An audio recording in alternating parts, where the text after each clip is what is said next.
Pa ti veš, kam gre maščoba, ki jo pokurimo? Mislim, zdi se lahko vprašanje, ampak marsikdo tega ne ve. Ne?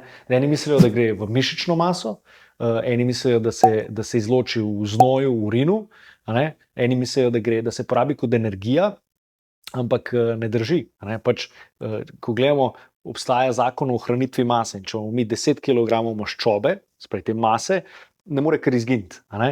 Tako da resnica je, da maščobo, če da primer 10 kg maščobe, izdihnemo skozi ogljikov dioksid. Se pravi, za porabljenih 10 kg, 84%, se pravi 8,4 kg maščobe izdihnemo kot ogljikov dioksid in 1,6 kg izločimo skozi vodo. Tako da iz tega lahko naredimo pol tudi zaključek, da dejansko so pljuča tisti organ, ki porabljajo maščobo in jih izločamo skozi pljuča, tako da kakšne savne, tablete in to ne pride v poštev. Se pač moramo malo zadihati, če hočemo hujšati.